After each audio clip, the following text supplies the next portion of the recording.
Welcome back to our YouTube. This is the ATX VGC Monday Night Friendlies. Tonight I'm going to be hosting with Gems VGC. Hey everyone, we're going to be commentating this battle between Sir Wilson and Santakas. We're super excited. So, Chase, what do you say we just go and jump right into the commentary? Sounds good to me. Yeah, Marnie 2 is the only one I use. It's definitely the best one in my opinion. All right. I've heard the mustard theme is very good though. Yeah, the mustard theme is good. So we have the teams. I'm not going to be able to update this overlay in time because I don't have all these sprites. But here we go. What do you see from Adam and from Will? We've already talked about Will's team a little bit. Well, I was not expecting to see another Orbeetle. That's for sure. 2 Orbeetles in one night. That's a ATX VGC record. Yeah, we have Duraludon, Talonflame, Inteleon, Cloyster, Durant, and Orbeetle. Mm-hmm. I would assume this one is Gmax Orbeetle just because there's the Durant there. Mm-hmm. And potentially this could be like Hurricane Overheat Talonflame. Honestly, this could just be an in-game team for all I know. It's got the starter in here. It's got some Pokemon you can catch throughout the start of the game. We don't know. Yeah, we'll see. I'm sure Adam has got some backup teams ready to go that aren't green that he uses on the ladder. So here we go. Will Victor versus Adam. Sorry everyone for the delay, but we're super excited to go ahead and get to cast here. Battle number 3. Hey Sun Luna, thanks so much for the follow. Welcome to the ATX VGC Monday Night Friendlies. I think we're about to see an all blue shiny team. Oh, that's something. We've got all shinies to start it off here. Trevenant shiny is incredibly good. It is very good. So I will say Pumpkaboo. What's the Pumpkaboo first evolution? I think it's Pumpkaboo. It's just Pumpkaboo into Gourgeist. Yeah. Yeah. If we're talking about Ghost Grass, I think Pumpkaboo has the best shiny. Of the 4 of those that are all together, but Trevenant is probably second best. Yeah, so the Frisk there did reveal a Citrus Berry, I believe, on the... Was that on the Orbeetle or the Cloyster? I don't know, I missed that one as well. Yeah, so the Double Ghost lead, this Orbeetle's in a decent position. It's threatened by Ghost attacks, but as we saw in your match, it can be decently bulky and can fire back a pretty strong Psychic move. So turn 1 ally switch from the Gengar here, something popularized by the team. Oh, blunder policy. We missed the blunder policy. This is going to be wild. What is going on? This is so strange. Oh, wait. Does it just stop after that? It goes all... Yeah, no, it's still allowed to complete the attack. So, the Icicle Spear... You're from Austin, Sun Luna? That's so awesome. Yeah, we are from Austin. We're the official Austin, Texas VGC community. I don't know if we get to call ourselves official, but we do. And if you go to UT, I also go to UT, so hello. Yeah, we got several UT folks. So we see here the Horn Leech coming out from this Trevenant into the Cloyster, doing about 60% damage. And the Icicle Spear is now... Icicle Spear is now disabled, so it's not going to be able to KO that Trevenant with this next turn. Honestly, I have never seen like any of these Pokemon in VGC or in Double Battle, so I'm very confused as to what's going to be happening here. I think that's really fair. Yeah, a lot of these are... This is kind of the... what I would call the signature of a dying meta, that we're just here, we're trying some different stuff. We're going to see some interesting moves as we see Dusk Noir on the field and the Trevenant. We see Talonflame actually switch in here, another shiny Pokemon, and Orbeetle going for the Hypnosis onto the Dusk Noir. It's going to be able to block the Trick Room. This is so strange. Trevenant goes for another Horn Leech into this Talonflame. It breaks the Gale Wings. Not that it matters with the Pokemon that are on the field right now. It will be the fastest thing. It'll be moving first. We still haven't seen a Dynamax from either Pokemon either. We have not. I will say, it looks like Adam better position, although he would be in an even like 10 times better position if the cloister didn't get disabled the previous turn. Mm-hmm. At this point, I feel like taunt spam plus hypnosis spam kind of just takes care of a lot of stuff. Yeah. So we see the. Is that struggle bug? We're seeing moves I don't like. Was that struggle bug or was that scare snack? Yeah, it was struggle bug. It was struggle bug. Okay, Dustmore actually wakes up after one turn and gets the trick room off here. Wow.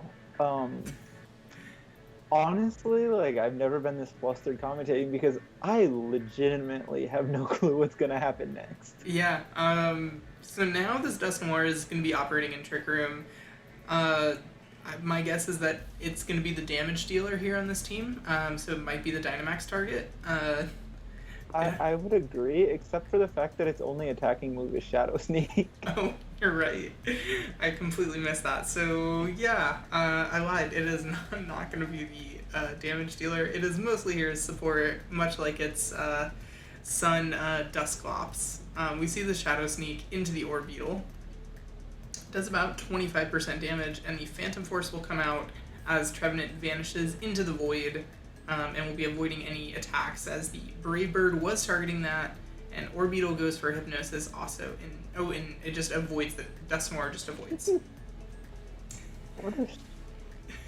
I would say, like, there's not really a way to avoid these hypnosises, so maybe, like, as a Game 2 plan, lead something that can take out the Orbeetle or, like, deal with the Orbeetle early on, so you just have a free Dynamax, because at this point, Will can't really Dynamax freely because of the threat of Hypnosis this entire time. Yeah, so perhaps sacking off this Cloister here, as predicting that the Phantom Force went into the Orbeetle. Helping Hand comes out. Helping Hand Phantom Force is going to be enough to go and KO that Cloister, and this Orbeetle will now likely be going for Hypnosis again. Yep, it's just going to continue to spam Hypnosis. We are up to 3 missed Hypnosises and 1 hit at this point. I think we should have a Hypnosis counter. And I saw Banana Belt in the chat was asking how long that we've been playing Pokemon. Yeah.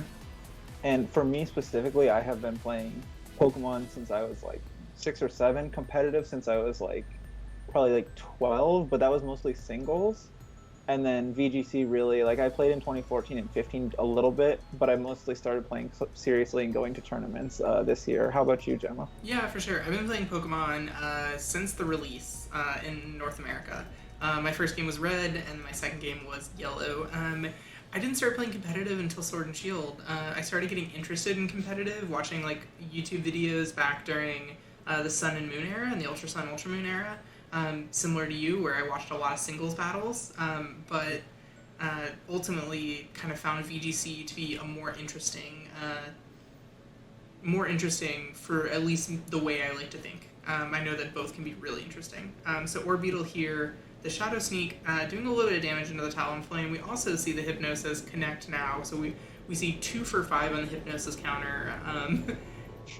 And was that the last turn of Trick Room? I didn't see the animation.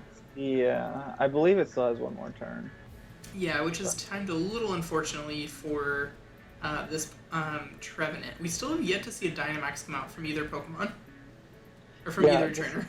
This has been a very, very slow, but also fast game, because there's been multiple KOs at this point. Yet, or I guess now I can say there have been multiple KOs at this point. Yet nobody has even, it seemed like, been in a position to where they could Dynamax.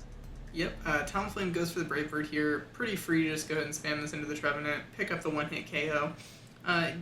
Reveals some information that it's not Focus Sash or something like that. Talonflame takes a lot in the recoil as the Twisted Dimensions return to normal, and we see Will bring out his final Pokemon in Golurk. Versus, I believe in Team Preview we did see that it was a weakness policy Golurk. Yeah, so some super interesting stuff.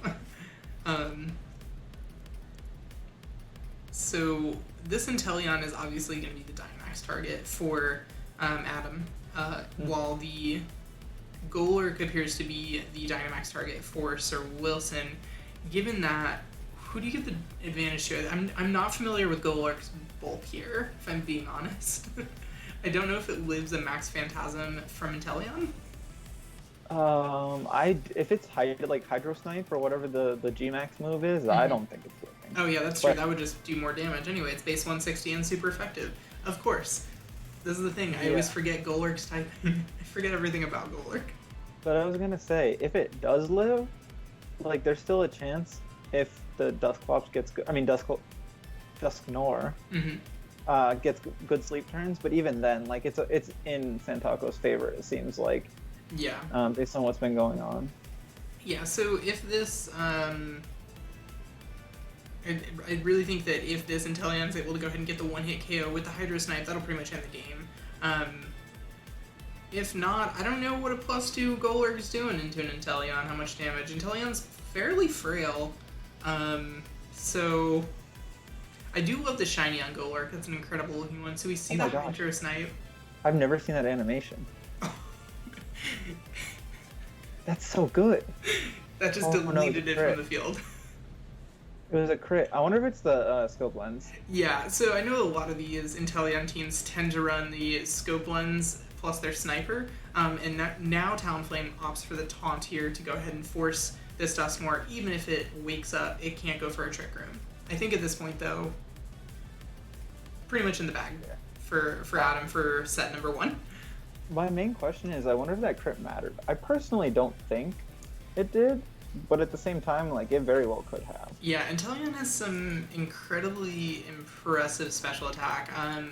I'll say that you saw that in our game in the Austin PC back in, God, is that February or March? That was March, I think. March, okay, yeah. So, in that very first Austin PC where you won, I got second, and I brought a team of Inteleon plus Rotom-Mow. Yeah, I brought Mudsdale, which I still think is pretty good. That somehow has aged, well, it aged terribly for a while with Rillaboom being a thing. Yeah. But I think that's somewhat decent, and I think Inteleon's pretty good now, too. Maybe Series 3 was Series 6, and we just didn't know. Yeah, probably another reason, well, that was early Series 3, too. Like, I don't think I ran into a single Venusaur at that PC. Oh, no, that was Series 2. Oh, was it Series 2? We were talking about Venusaur being legal, like, the next week. That's right. So it had to have been in February, because I thought that March 1st started the Series 3 legality rules. Oh. There's a little inside baseball. Yeah. So here we go. We see in Game 2, what are the adjustments? We see the Durant and the Cloyster come out from Adam Santako's.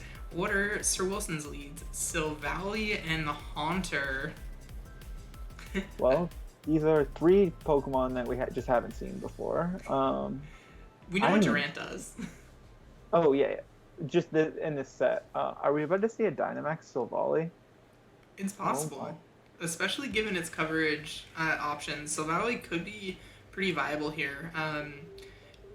What I know in the past is that Sir Wilson did not run Eviolite on his Haunter. He actually ran Choice Scarf to get a incredibly fast Hypnosis off. So we might see the Hypnosis counter continue to rise here in this set.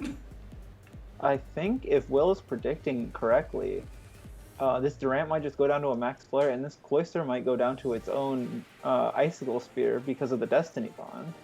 Yeah. So we see here, it is in fact the event Silvally. Yeah.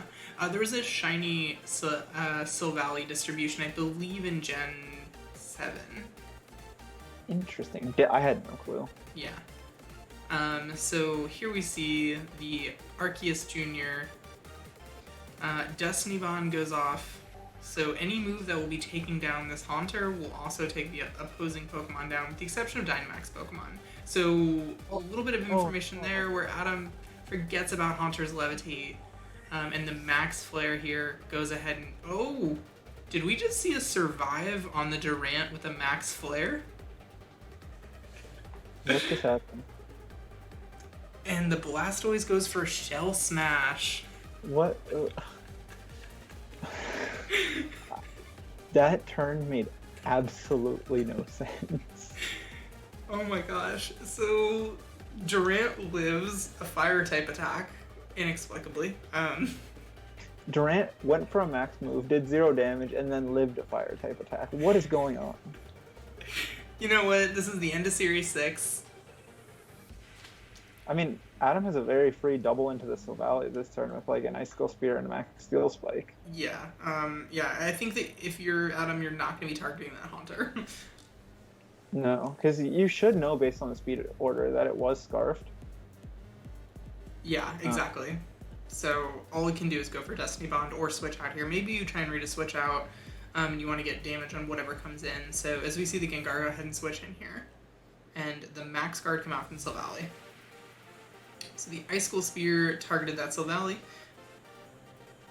And the Max Steel Spike also targeted that Sylvally. So at this point, that would stall out a turn of Dynamax, but I still feel like Adam is in a decent position here, despite the fact that his Durant took a Max Flare, which is just wild to say. So this game is somehow weirder than the first game. Yeah, ATX VGC Monday Night Friendlies, you never know what you're going to see. Sometimes you see incredibly standard meta play. Sometimes you see Mono Ghost against apparently a bulky Durant, or Sylvally is just incredibly weak. Is it AV Durant? It has to be, right? Well, Fire Fang is physical. Oh, it's physical. Oh, wait, I thought it was Flamethrower. No, it was based off of Fire Fang, which makes a little bit more sense now that I say it, that it survives, because its defense is better than its special defense. The Curse Body procs on the second one again. You and I know a lot about Curse Body and how good it is. Yeah, no, Curse Body is incredibly strong, especially on that Gengar, Teraki, and Persian team that you have been using for so long. Yeah. It's like, when Gengar lost Levitate, I was so sad for it, but I think, honestly, in a non-Landorus metagame, like, not having Levitate isn't that big of a deal. Yeah, so we see it actually survives the Life Orb chip. Just to go down here to the Max Flare, I don't think that matters quite as much as this Cloyster now is in a position, if it has another attacking move other than Icicle Sphere, or I keep saying Sphere, it's Icicle Spear. If it has another attacking move, it can go ahead and remove any Pokemon, especially that Durant from the Sylvally from the field. I would assume it has Rock Blast. Mm-hmm. Because that's like the other main skill link move that it gets. Yeah. Speaking of Cloyster, though, I know it's been very popularized on singles players on YouTube. There is the new fusion metagame that people have been playing on Pokemon Showdown, where it's just fusions of two different Pokemon. There is a Cloyster Haxorus fusion that is my gosh. water. It's water dragon type, or no, it's ice dragon type, and it has skill link, and it has scale shot, and it is so terrifying to play against for anyone who. If you have not played the fusion metagame, I would recommend it for fun, because it is a very enjoyable metagame. If you're just sitting there, just putting in, I wonder what Sylveon plus Dragonite looks like. So we see here the Ice Shard coming out from the Cloyster. It's going to be enough to go and pick off the Sylvally this turn. And we'll see the Inteleon go for Air Slash here into that Trevenant. It looks like it does not get the crit this time around. It puts the Trevenant into Citrus Berry range, but did it get the flinch? It did not get the flinch, as Trevenant's able to go ahead and get the Leech Seed off into the Cloyster. Yeah, I'm not sure how much that's going to help. You can pretty much ignore the Trevenant, and I assume like something like Talonflame is in the back. Oh, it's Harvest Trevenant, so it's going to be continuing to... well, no, we know the last Pokemon, right? Haunter here. Yeah, but I was saying on Adam's side. Oh, on Adam's side, yeah, for sure. Because you can just like Rock Blast this Haunter, get the KO if you have it, or even probably Ice Shard picks it up at this point. Yeah. Is a Scarf Haunter faster than a Shell Smashed Cloyster? Did a Scarf Haunter hit? It's 262 times 1.5, so no. Yeah. At level 100. I don't know the level 50 base speed of Haunter. Yeah, this is where I'm a little out of my range here. We just see the Ice Shard here into Trevenant actually go ahead and pick up the one-hit KO to avoid the passive damage. Perhaps also just a little afraid of having to maybe take... or being a little bit afraid of the Destiny Bond. We see the Sludge Bomb into a Poison here, and the Air Slash comes out from the Inteleon, doing about 60% as the Harsh Sunlight fades. I think from here, an Ice Shard just goes ahead and cleans up the game for Adam Santakos. Well, So we have had a game that a Durant survived a fire move, and a Cloyster got 3 KOs with Ice Shard. Hey, Series 6, you never know what you're going to find. Monday Night Friendlies, we love doing this. We love being able to help build up the Austin VGC community, and I'm seeing a bunch of talking going on in chat right now with one of our new followers here, Sun Luna. I want to say, again, welcome to the stream. We're super excited to have other Austin-based VGC competitive players.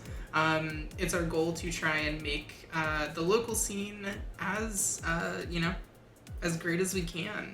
We're currently doing all this in quarantine, obviously, right now, as in-person events have been canceled, but we can still do lots of fun stuff online, and it allows us to grow outside of Austin as well. We've got players tonight from kind of all over, a lot of Austin players, but also folks, we have folks regularly from Philadelphia. We've had, I believe, someone from like Uruguay, and then we've got some Canadian battlers.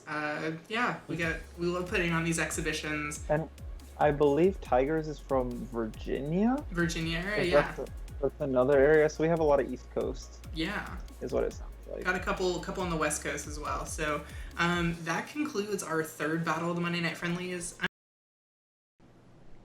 Hey, you like that video? We think you should check this out, and YouTube thinks you should check this one out. And be sure to subscribe for more content.